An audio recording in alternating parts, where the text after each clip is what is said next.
I already know, and also people that I don't know, and come to us from various high schools from around the region. So it's exciting when you get language teachers teaching different languages, different levels and different contexts together. It's a very enriching experience. I'm going to share, I'm the director of the French language program at USC. And I'd first like to apologize for the lighting. This is, I think, the worst lighting possible, the worst time of the day for lighting, especially in my place. I'm in Santa Monica and it's a very dreary day. And I have kind of romantic lighting. So although I've put these floodlights against myself, I'm still not extremely visible. So I apologize for that. I'm delighted you're all here and wanted to say that I, like you, often attend professional development workshops, seminars, talks. And I always feel that if I come away from that talk with one new idea, one new insight, it was worth it. So although the title of this talk is Introduction to Developing Communicative Tasks and Activities with a emphasis on introduction, I hope that all colleagues with all the experience you have, that you'll find at least something of value within this talk. I'm also, I've organized this, and I think that the spirit of this series was to have it organized as workshops. So it's going to be basically, I'm going to follow kind of what we do in a classroom as a lesson plan. So there's going to be about 15-minute maximum presentation from me with some exchanges with you, so that we're all on the same page, point of view, definitions, concepts, ideas. And then we're going to go into, I'll have you do certain activities in breakout rooms. There are several of them. So you would go in a breakout room, then come back and share what you worked on, and then go back and forth. So it kind of resembles, in a sense, what we do in the classroom. So developing communicative tasks and activities. So the question becomes communicative language teaching, CLT. And so CLT is not an actual method, but it's more of an approach. And it takes a performance-based approach to learning. So the goal is to promote the development of real-life language skills with an emphasis on real-life language skills by engaging learners in contextualized, that's important, meaningful, and communicative learning tasks. Two books that I'd like to mention, which I like very much. They're great for beginning instructors. They're great for also instructors who've had a lot of experience and they word things in a different way and bring and act as great review. That I'd recommend, just for you to know. So one is Communicative Language Teaching in Action. It was published in 2008 and written by Brandl. I think this is a book that's hard to find and maybe out of print now, but it's, I think it's excellent. And then the other is by Gleason and Donato, Enacting the Work of Language Instruction, High Leverage Teaching Practices. And there are 2 volumes. It talks about 7 high leverage teaching practices, which include, for example, use of the target language in the classroom, comprehensible input, how to present grammar within context. And so most of those are covered in volume 1, published in 2020, and volume 2 that was published in 2021 deals more with assessments. And if you're interested in the IPAs, the Integrated Proficiency Assessments. So I recommend both of those books extremely well, okay? I think it would be good for us to start by going over, kind of briefly reviewing the lesson plans. So basically the different phases of a lesson. It will provide, and especially with the view of how do we create a lesson plan that can provide the appropriate scaffolding and preparation so that learners can, at the end of that lesson, perform the communicative activities and tasks that we give them. So that's the last part of it. So a basic lesson plan, kind of like what we're doing now, would basically, there's the input phase, right? So this is where the goal is, the main focus is the presentation of the new content. The input phase exposes students to the new content with rich input in the target language. through authentic textual resources or comprehensible input from the instructor. Authentic textual resources, just as a reminder, they are all texts in the very general definition, meaning it could be film, video, excerpts, songs, infograms, interviews, an article, but anything that has been created by speakers of the language for speakers of the language. So it hasn't been tweaked for people learning the language. So it has deep and important cultural information in there, as well as linguistic richness. So this first exposure presentation would be through authentic textual resources or comprehensible input from the instructor, which is basically storytelling, okay? So it's what students know, plus the added vocabulary or grammar structure that is being presented. And it should be presented in context, keeping the focus on meaning, but still monitoring students with comprehension checks. And especially those comprehension checks have the added benefit of keeping students alert, listening, and engaged in the lesson. And I think you all know it, but just to give as a short example of this, to see the movement of it, because it is in itself, the input phase is a communicative exercise, but it's not a communicative activity or task. So for example, if I were to present the preterite, the passé composé, passato prossimo in Italian, whatever it's called in Spanish, I don't know, I'm sorry. But if I were to present that, so for example, I would start by today. What day is today? Today is Wednesday, it's October 12th. So yesterday, what day was yesterday? It was Tuesday, so we got yesterday going. And then I would say yesterday, I worked all day. And I'm going to ask you some questions, so give me some heads or talk, but don't talk in the microphone, okay? But so yesterday I worked all day, and after school, I went home. I was tired, so I took a nap. I took a 20-minute nap. So then I would ask students, did I work yesterday? So everyone do your nodding, yes or no? So yes, okay. Did I go to the beach after work or did I go home? So students would say, went home, yeah.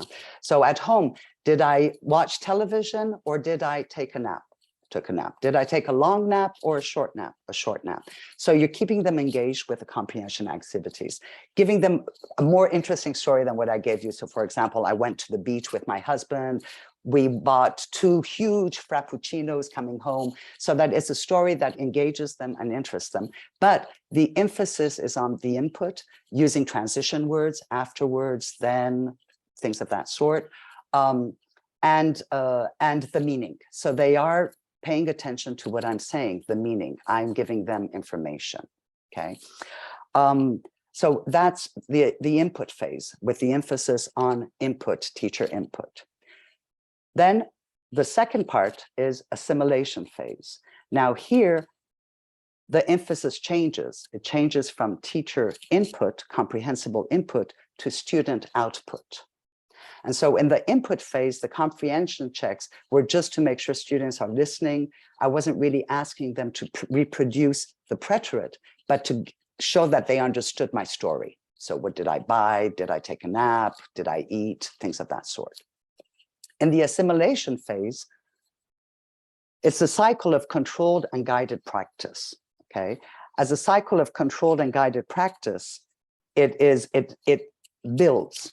So it goes from kind of simpler to more complex for students. You can start, very basic classes would be yes, no answers, and then they develop further.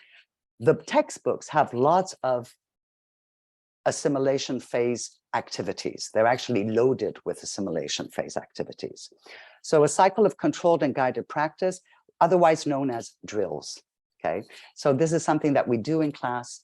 It's a great way to get them practicing sentence patterns, guided repetition, practice, and transformation. So you ask them the question, for example, so after school yesterday, did you go home? Yes, I went home. There's transformation that's occurring there. Yeah.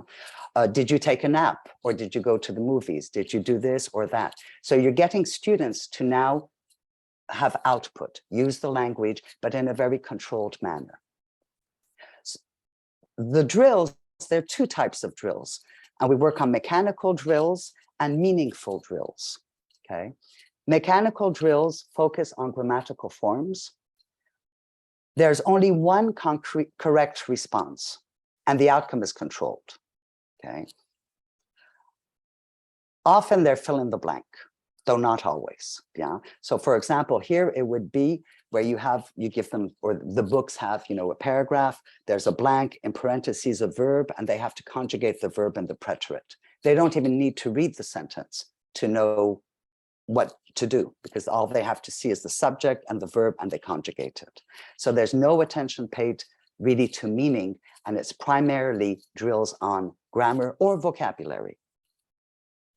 Meaningful drills, however, students have to attend to meaning to perform the activity.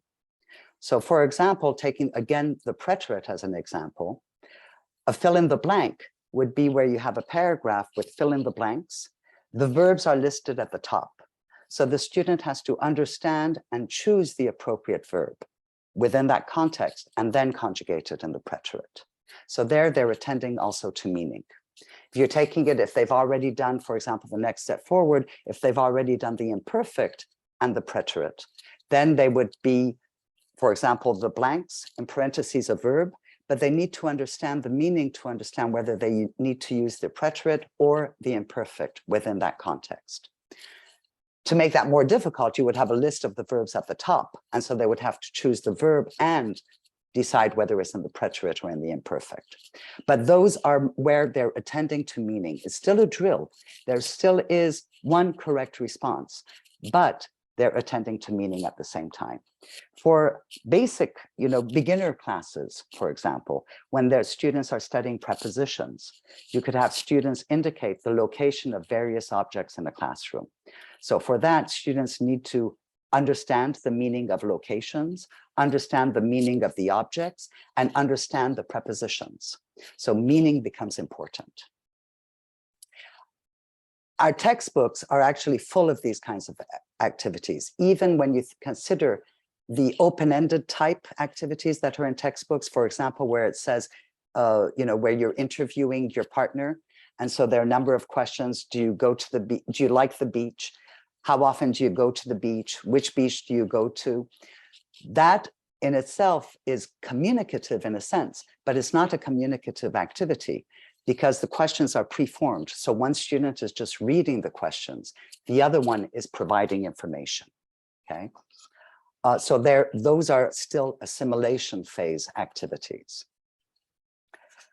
The third part of a lesson becomes, this is what's interesting to us today, the application and extension phase, okay?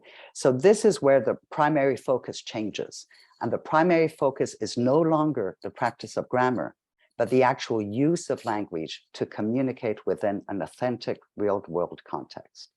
Our books don't have many of these types of activities. This is where we need to create them. Students engage in communicative activities or tasks.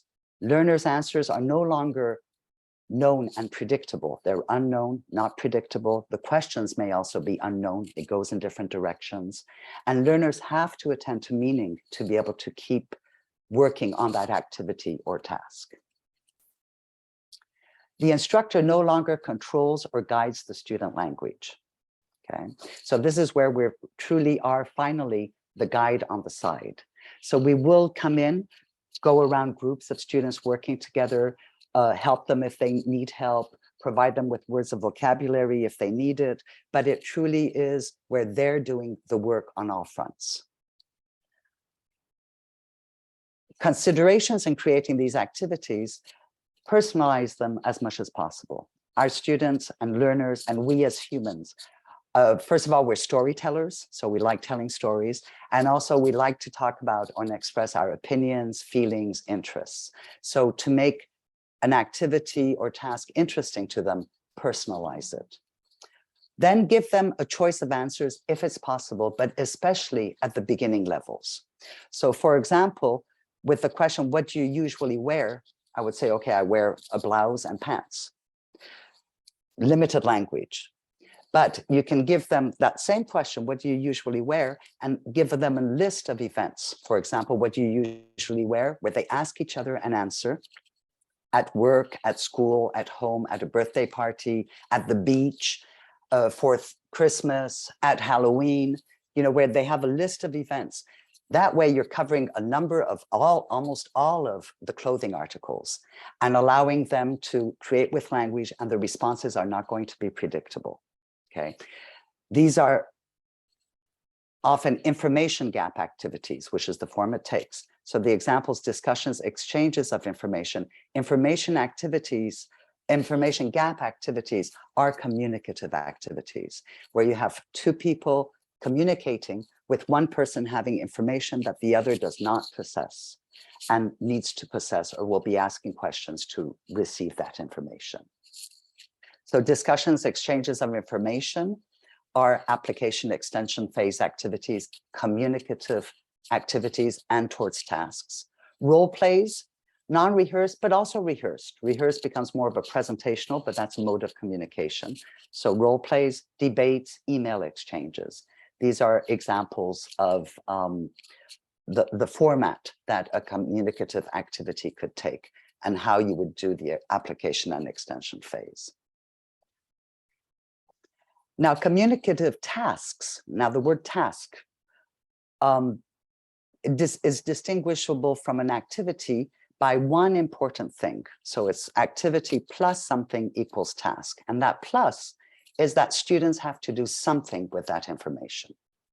Okay, so when they just exchange information, that's going to be an activity. But if they do something with that information, with the information they learned, that's when it becomes an actual task. Normally, there's a concrete outcome that learners have to achieve when they do a task. And a real-world task is designed to emphasize the skills that learners need to function in the real world. For example, making a reservation in a restaurant, canceling that reservation in a restaurant, ordering in a restaurant. So that goes for restaurants. Completing an application for study abroad, an application for a job, an application, creating a travel itinerary. So from where to where and what they'll be seeing and doing. So all of those become tasks. They're doing something with that information. So here, I'm going to give you an example of an activity and how it becomes a task, okay? So for example, ask 5 people in class what their names are and where they were born. That's a communicative activity, right? There's an information gap. They want to find out each other's names and where they were born. They're going to be exchanging. It's a communicative activity. How could one make that into a task? They have to be able to do something with that information. That's when it becomes a task. So here, the first part of the question remains the same. Ask 5 people in class what their names are and where they were born. Then write their names on the different states on the US map or countries. So when they write their names, they're doing it and they have something to show for that. That's become a task. Okay, so it could be, of course, where they were born. This is the stuff you do, you know, week 1 normally, or week 1 and 2 of a French 1, for example, or Spanish 1, German 1, Russian 1. So their names and where they were born. It could be their names and where they're from. It could be their names and their birthdays. So you would have how many people are born in which month. So there's a way of categorizing that. Here's another example. So another communicative activity. Ask 5 people in class why they study French, why they study Spanish, Russian, or German, okay? So it's communicative. You're finding out information from that person that you do not possess, and it's interpersonal. But how can you make that into a task? So it's a communicative activity, but how can you make it into a task? So would somebody like to, I know it's kind of cold calling like that, but is there anybody who'd like to kind of venture and propose a way of making it into a task?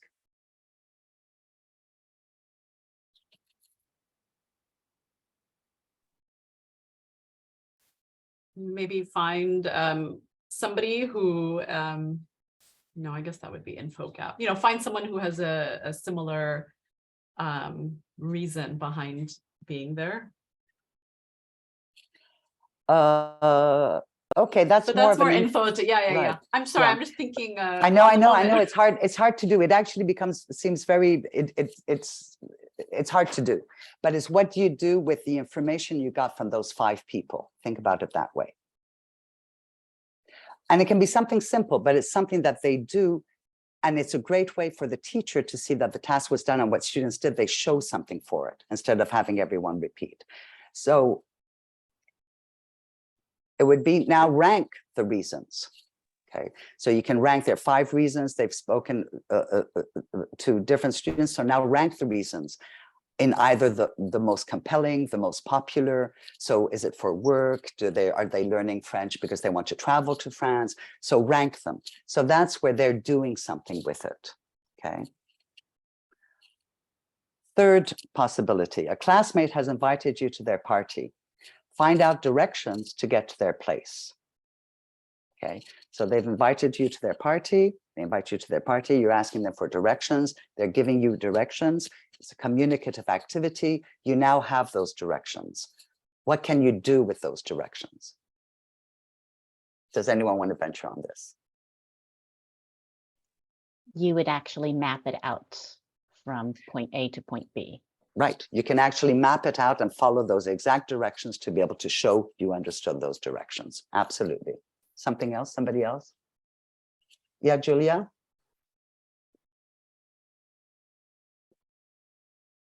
No, I saw a raised hand. Yeah, Yeah, Sandra? yeah, Sandra? decide which would be the best means of transportation to get there, like Right. Uber or drive or metro or bus. Exactly. So decide then, once you have the instructions, the directions how to get there, decide on which means of transportation would be best. The bus is too long, Uber is too costly, or whatever it is. Absolutely. So what's the best means? Something simple, share this information with your friend who also wants to come to the party.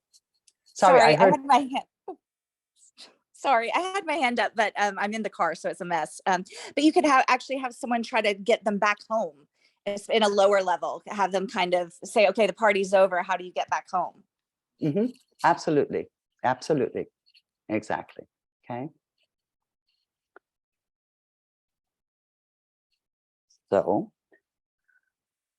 now I want to quickly go over kind of an idea. We looked at the 3 kind of phases, main phases of a lesson: the input phase, assimilation phase, and the extension phase. And I'd like to kind of just take a look at sequencing on giving directions, which is kind of the topic we were discussing right now, between assimilation phase and the extension phase, okay? Just to see how they develop. So an assimilation phase information gap activity would be where you have students working in pairs. They take turns asking for and giving each other directions to locations on a map. So they both have the same map, but some locations are whited out on one and other locations on the other. They ask each other, the person who listens follows those directions and then writes the name of the building on the map. That's an assimilation activity. And it's the kind of activity, as I said, you find in textbooks. It does focus on interpersonal communication skills, which is great, and is primarily the production of short phrases and answers. Now, when you take this to the extension phase, you have different types of activities. So for example, the student has a destination on a card. They hail a taxi, can be the teacher, yes, the teacher stops by, and they give instructions to the destination using a map, okay? So they're getting the instructor to that place. Or they write an email. So they receive an email from a friend who's asking, what are 3 things, important tourist spots in Los Angeles that they should see? So they respond to that email and give directions from their school or from USC or Glendale High School or wherever to those different spots. So that's a extension type of activity, and that's a communicative task, okay? Now, developing communicative tasks. So this is where I'm going to put you now in breakout rooms. As I said, my talk was very short. I want you, does anybody have any questions at this point? Sorry, before going on. No, okay. Yeah, Yeah, I no, do. no. Brady has a question. Yes. Oh, I'm sorry. Go ahead, Brady. I'm sorry. I don't see the names. I hate Oh, it it's when you okay. share So screen and all I that. was wondering if you could return to that screen where you talked about the difference between the extension phase and the assimilation phase, because I guess I'm having a hard time understanding the difference in terms. Is there a difference in Oops. terms of language output? Or is it just that the extension phase is like a real world task that gives them a sense of satisfaction? Both. It's less guided and controlled. So in the extension phase, often you're going to have something very short. You know, so for example, call a restaurant and make a reservation. Okay. And so it can be a role play where one person plays the role of the restaurant, the other one of the person making the reservation. There's nothing else scripted there for them. Okay. Okay. So the assimilation phase activities can be similar, but they're filling the blank, they're completing the response, or there's the question of, for example, the person taking the reservation, they're completing the other responses. It's more controlled. There's more of one response within there. Okay. The extension phase is they become very, kind of rather general, not general, less guided directions and instructions to the activity. Okay, thank you. That's very clear. Okay, great. Someone else, another question? No? Okay, so this is where we go to here. So now what I'd like to do, I'm going to put you in breakout rooms. And what I'd like to do, and it's going to be a short one, it'll be like not even 5 minutes. First of all, give you a bit of time to introduce yourselves to each other. And then what I'd like you to do is to just make a list, a quick list of all the all of our textbooks, or most textbooks at least, are organized in chapters, units, or modules, and they are related to themes or topics or subtopics. So what I'd like you to do is to together just make a list that you'll share with us afterwards. And this is what we'll start our work from, but a list of the subtopics of topics that you cover. So like we were saying, giving instructions, that's a topic or a subtopic. So make a list of those kinds of topics that you cover in your classes and for which we would then make communicative activities and tasks. Okay, makes sense? Okay, so Maricha, can you, let me see, how do I do this for the breakout I rooms? think you should be able to do it too if you go to breakout. Okay, how many people are there? We are 14 right now. Okay, so four breakout rooms sounds good. That would make 3 and 4s. Okay. You want All me to? right. Oh, you have it? No, I clicked. Okay, I've got perfect. it. I've got it. Okay, there's some with 2s because you and I are not going in there, but we'll pop in. But there you Okay. go. Okay, excellent.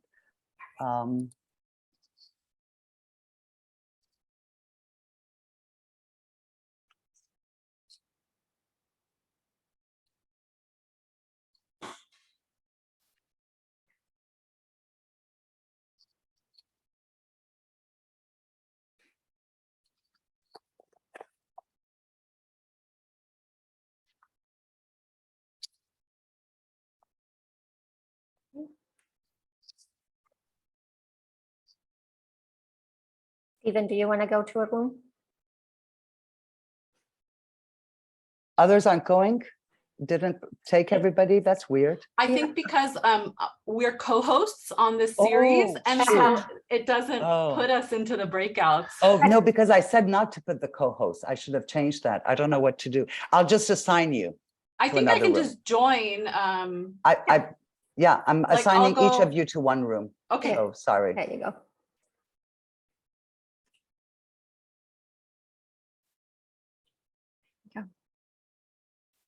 Yes. There we go. I Okay, was not assigned. okay, let me send you. I'm sending you to room 1. Yes, Okay. there you go. Salut Atiyeh, je sais pas, j'ai appuyé sur un bouton et je me suis retrouvée ici. J'essaie. Non, j'ai demandé à tout le monde de revenir. C'est pour ça. Voilà, close breakout room. Oui, that's why you're here.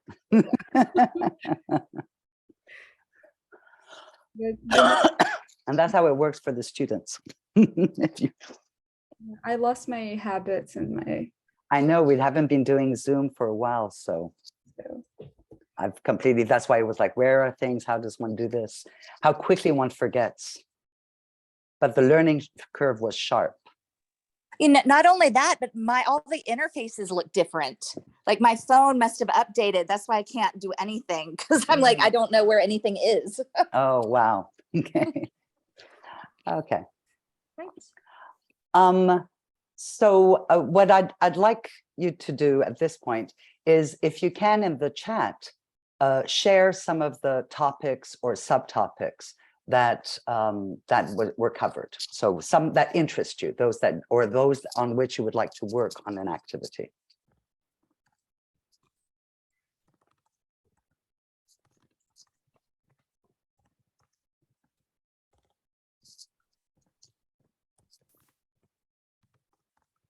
Food and local community.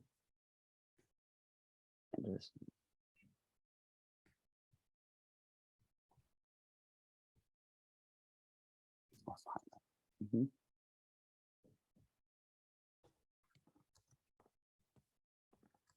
Health, art and culture, education and careers. Mm-hmm.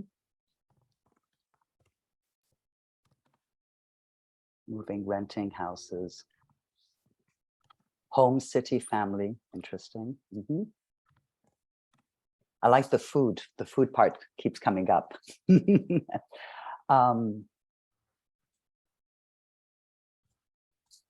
Okay, cultural differences. Mm-hmm. Okay, interesting. So now what I'd like you to do, so this was, they're along the same lines. Obviously, it depends on the level you teach, how more sophisticated the topics become, and more sophisticated in the sense that they're less about the person and more about either the community or in the abstract, which is where students are using also more advanced language skills to be able to express those thoughts. Now what I'd like you to do, so I'll just share the instructions, is I want you to choose 2 topics, and I want you to brainstorm taking notes, right? So as you're together in the breakout room, taking notes. And so think about, but in a concrete way, what activities and tasks do you accomplish in real world context? So which means in your own life that are related to those topics, okay? So it's kind of, how do those topics inform your life? How do they appear in your life? What do you do with them in your life? So what is it that you do with those topics in your life? Okay. And so to come up with a list, okay, based on that. Does that make sense? Okay, so take notes on it, but come up writing those out so that we can then share them together. I'm going to create the breakout rooms again. There'll be different breakout rooms. I think it's kind of nice to also meet other people. So I'm going to recreate and off you go. Okay. Include co-hosts, yes. There we go. Oops, I'm sorry. That's fine. It's 5 and 6. Too big. No, sorry. I didn't. Okay, 3. There we go.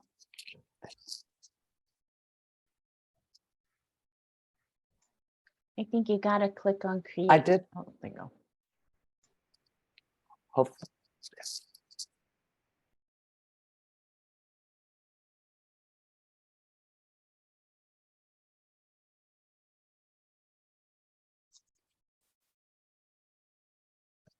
I'm going to stay in the main room because a couple of people show up late, so I can see that they are waiting to come in from the waiting list. Okay. Sounds unless they are on their own and they need someone else in that room. No, I think there are 3 and 4 people. Let me check, but I think they're fine. Yes, everyone is fine. yeah, 3, 4, 4. Excellent. Hello, everyone again. Hope it was that enough time, I hope. I'm not sure, but I was just looking at what the time is, so wanted to. So you were in 3 different groups. So any volunteers to talk about one of the topics that you chose and the real life situations in which you use it? Anyone who wants to go? Raise your hand.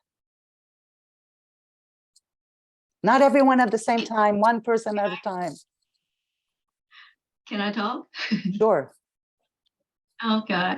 We were in a group with Eric, and Evgeny and Stephen. We were talking about, dining in a restaurant. And at first we were talking about role play, like simulate the real life situation, eating, and ordering food and paying and complaining and praising the food, or not, that kind of things.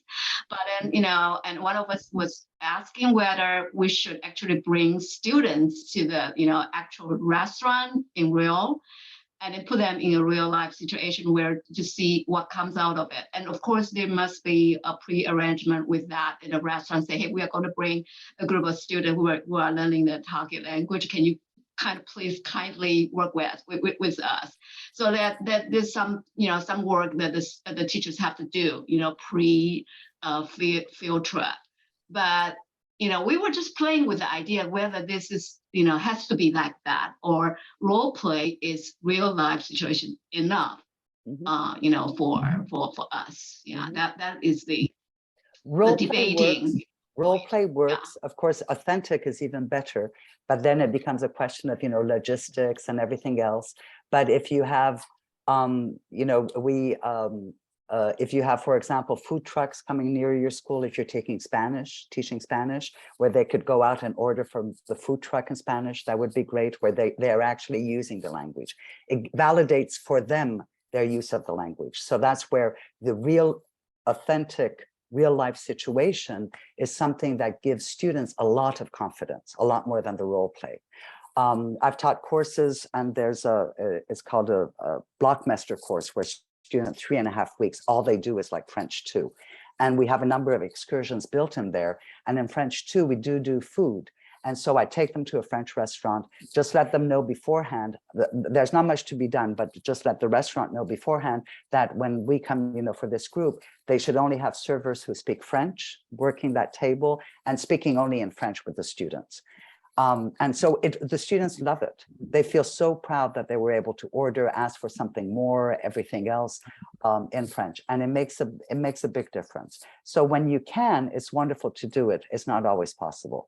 But the actual role play is in itself a good task. So they are playing that role. Obviously, the one playing the server is not, but that can be the teacher, but for the students to be able to actually order and everything, that's an excellent task.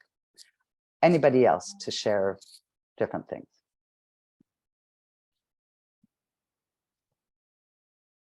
But not to share necessarily, but just where a topic and how you use it in your own life. So give examples. So that's great. You already created a communicative task with that topic. But if not that, just something that's going to be kind of the next thing we do.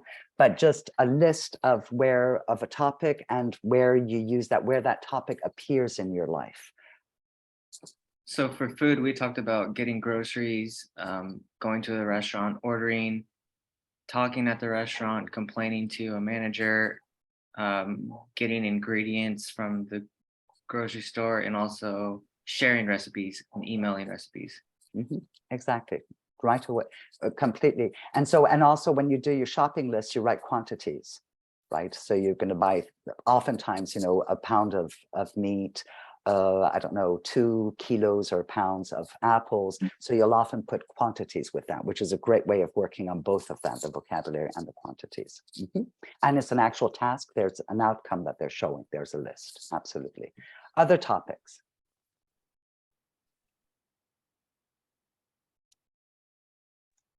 I can tell it's also, sorry, as I say, we also talked about food, but I talked about it more from the perspective of having to watch my health.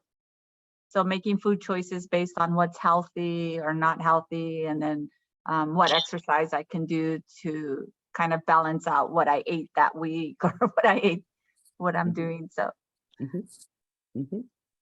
Absolutely. And that's where, which we'll go in the next part, where you'll actually write out the communicative activity and task, but where for that you can actually have, which is, think of Weight Watchers. They have all of these, what you eat for breakfast, lunch, dinner. So come up with your menu basically, or with a meal menu, or what you're going to eat, plan your eating for over the weekend. So what you eat along there, and that becomes a task. So you're talking about it, but then you're actually writing out the menu. Absolutely.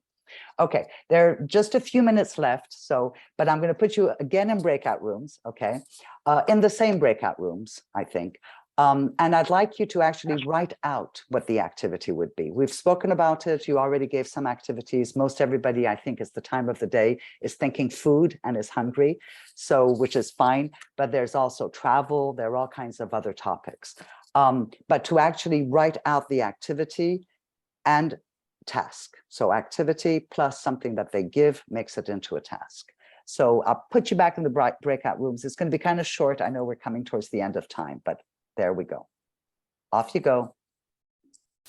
Am I always the first one to come back? I think you really push on that button right away. He's a very obedient student. It's like, come back.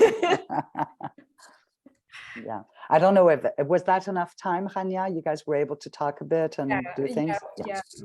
Excellent. I have to run. I have to get off the road, but I will thank you so much. I'll see you later. See you later, Julia. Bye. Happy Sorry. fall break. Thank you, you too.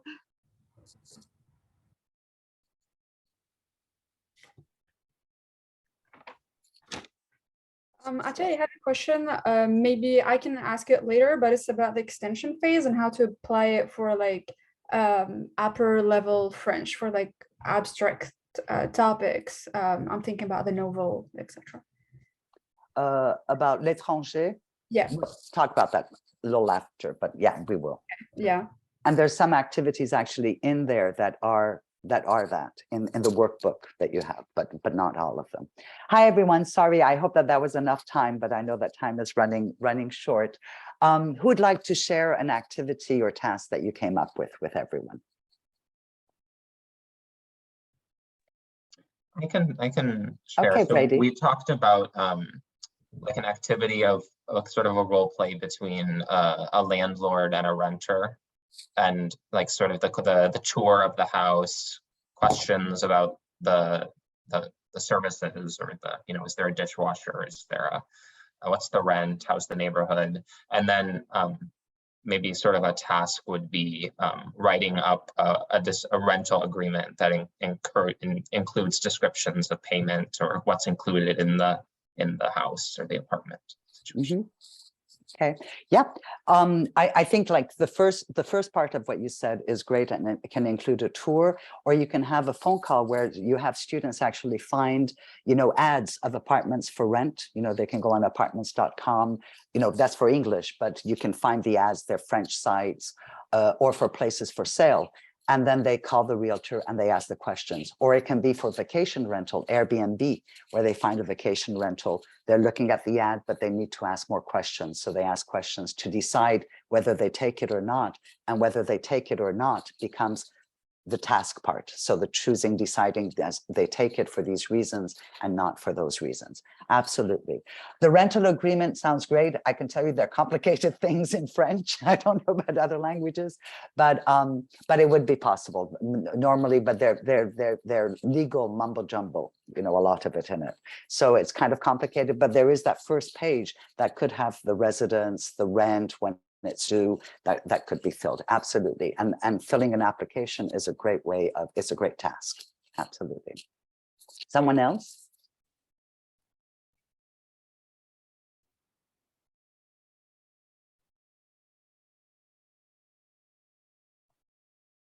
No, come on, you guys. Steven, share your idea.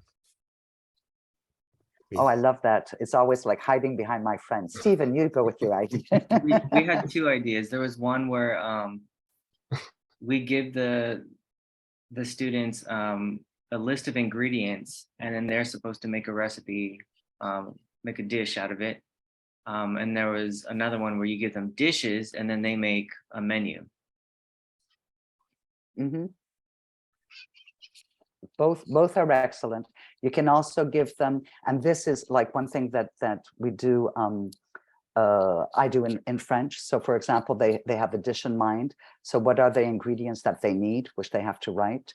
And then they have to, which are the shops that they go to? So of course you have supermarkets, but in France you have, the baker shop, the butcher shop, the this.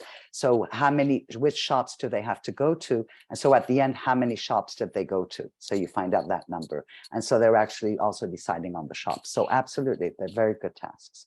Does someone else want to? I think we're actually over a minute instead of under a minute. So do you have any questions? I know I kind of, the hour went by pretty quickly, at least for me. I hope it did for you too.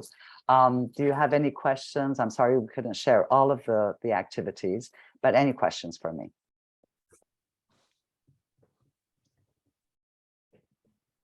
No questions, but I wanted to let you know that I appreciate your differentiation from activity to task, because I think a lot of our teachers have a hard time with that. Like everything for them is, or they feel like an activity, a task is just a bunch of activities added together, where you gave a very specific definition. So thank you for that. Okay. Glad I didn't invent it. So any other comments or so?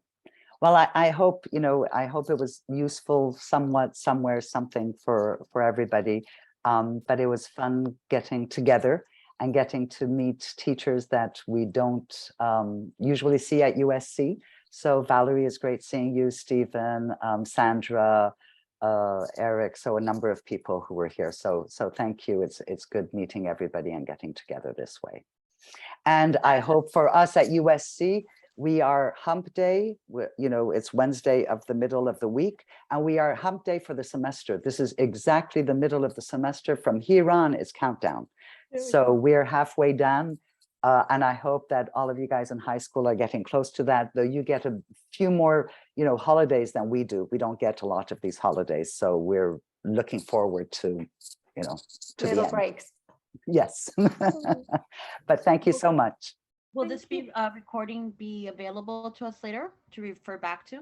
Yes, everything is going to be uploaded to the website, the CLC website, right, Evgeny? And then actually I can share, I think I have everyone that's here had filled in the mailing list, but if you haven't and you want to sign in, then definitely that's a way for me to also send you back the emails or send you the link where all those videos are going to be posted.